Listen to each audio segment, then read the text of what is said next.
So here we are going to look at the solutions to problems 1 and 2. So let's get into it. So problem 1, you had to write a program where the controller tests two dip switches connected to port B.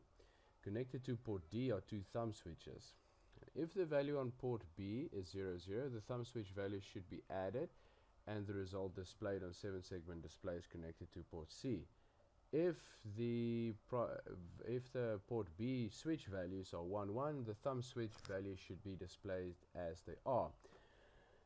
Now, when you started this problem, you would have probably noticed that port C is very limited in the amount of pins it has. So here you can see basically this is how the circuit would operate. So for 0, 0, we here you can see we are simply adding the values. 2 plus 2 is 4, and then so forth. But the moment we switch to a 1, 1, we want to display the values as they are. So here we are adding the values. Now the problem is, well, we'll talk about the problem. So here you can see this is as they are, 1, 1. Then the thumb switch values should simply be displayed as they are.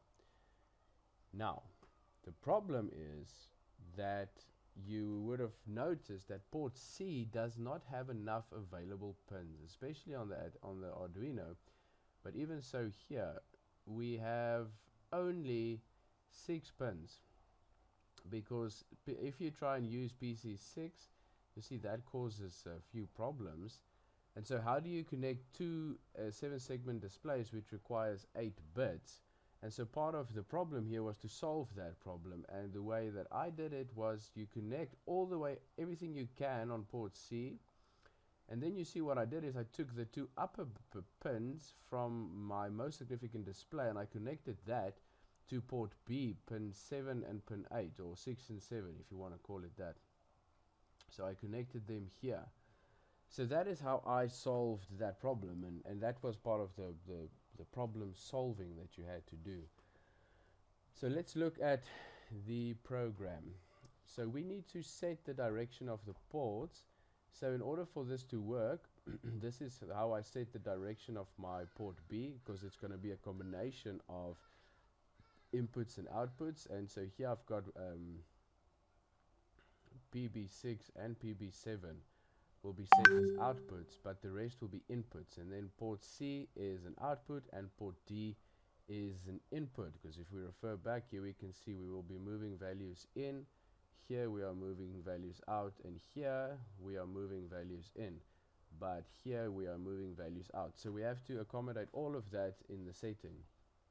So then what I do is I first start off in my program by reading port B and masking the value. So I read and mask port B, and that value I place in the variable S, and then I say, well, if S is equal to a 0, then it needs to execute this part, which is to display as is. If it's 3, then I need to add the values, which means I have to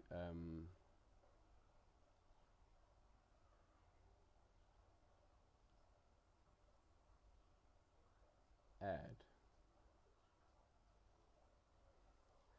So let's just go through it. I just want to make sure about something. No, it's when it's 1, 1. Oh yeah, sorry. I wanted to say something is amiss. So this is not as is. So let me just erase and fix my. So here, if it's 0, 0, I want to add them. If it's 3, it is as is. Okay. So here you can see I have a variable called TS. That's just where I'm going to store the result of my addition in. So here you can see I perform multiple things in one line. I read port D and I mask it.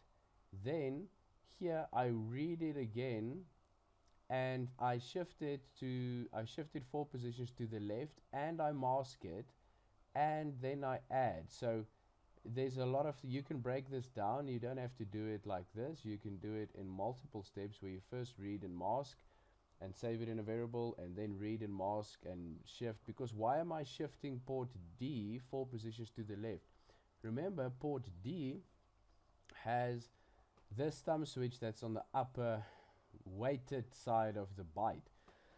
So in order to perform an accurate addition between this value and this value, you have to make sure they are in the same weighted space. And so that's why you have to take these upper 4 bits and move them so that they're also in the lower weighted area of a byte, if you want to call it that. And that's what I'm doing here. So I'm moving it so that the weights are, so that it's in the lower nibble weight wise, and I mask it to get rid of noise, and then I add the two the two operations basically. So what we're doing here is, if I just look at this part, what's going to happen? Let's evaluate this. I am reading the whole of port B, but I am masking out, basically I am masking out this section of it, so that I'm only getting the lower 4 bits. That's what's happening there. Then I'm saying add to that this. What am I doing here? I am reading the whole of port B, but then I'm taking this section and I'm shifting it 4 positions to the right to get it in the lower order, and then I mask it. In other words, I remove anything that's on the upper half of that, and then it will take this value and it will add it to this result, and that final result is stored in TS. And so what you have to do now is perform a BCD conversion, and that is done by taking the TS value, and I perform integer division, which will give me my most significant display. And then I take then I say sum L is TS remainder division, which is going to give me this least significant display or digit. Then what I want to do is I just want to combine the two values. So now I take sum H, which is this value. I shifted 4 positions to the left, because remember, the byte is empty. And so if you look at it like this, you have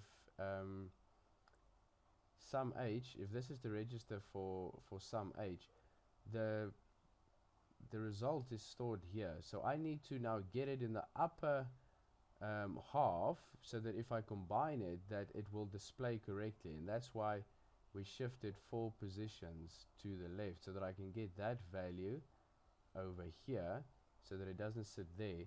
And then I OR that with sum L, which is here. So now you can see, so I'm gonna do this so that we can see what the difference is. And then after this OR operation that I perform here, I will have sum L at the top, sum H at the top, and I will have sum L at the bottom. And then this is going to be the final value. This is then TS. And see, what I do here is I write TS as is to port C, and I write it as is to port B. Why? Because if I write that value as is to port C, all of that data is going to come out to my displays. And if I write it as is to port B, I know I'm going to get the top 2 bits. The top 2 most significant bits will write out correctly here, which is connected to my display. So it's an easy way to solve that whole problem in the coding of there not having been enough pins on port C. We simply use port B and we write out what we can. So just go over this whole process slowly if you don't get what I'm doing, or you can ask me if you struggle, if you're struggling to understand what my logic was here, and we can gladly discuss it. Then if S is 3, then I simply read port D, and you can see once again I just displayed as it is. So here there's absolutely no manipulation. We will just work with it as it is. And so that is how we tackled problem number 1. Now, problem number 2 was this one with the ADC that you had to do, where you wanted to use the built-in ADC, and so you can see when it works. As I adjust the variable resistor, you can see the values change here, and it steps up all the way to 255. That's the maximum when I'm at 5 volt, and when I go down to 0 volt, then you're obviously going to have a value of 0. And so that's basically all that you had to do. But to get that working was tricky. Now remember, I showed you all of this. Tips for using the ADC is to first make sure you turn the ADC on, and that is the PR ADC bit in the power in the power reduction register. You have to make sure that you cover that. Then you have to set the ADC up, and in order to do that, there's 3 registers we speak to. We speak to the AD mux register, because that will instruct it what reference voltage to use, and it's also going to tell us in what mode we want to work, 8-bit or 10-bit mode. So I chose 8-bit mode, which means my AD LAR bit is set to 1. Then in the B register, you are setting it up to work in free running mode, and then your control and status register A, you want to make sure that you set AD enable. You want to then, in order to start a conversion, you want to say that ADSC is 1, so that will start a conversion, and it will remain low until it's finished. So we also use that to our advantage, and we make sure that ADATE and ADIF is 0. So in our logic, the first thing we're going to do is to set up the ADC, so that's to address these registers. Then we're going to start a conversion, and to do that, we are going to speak to this register, because that is where the ADSC bit resides. Then we are going to wait for that bit to become a 1. So while it's a 0, we will just stay here, because then it means the conversion is still ongoing. The moment it becomes a 1, then I can read the ADCH register. Why do I read the ADCH? Because in 8-bit mode, it is your converted value is stored in ADCH. When you are in 10-bit mode, then you will read the ADC register. So that's the difference there. So just take note. So let's look at my code.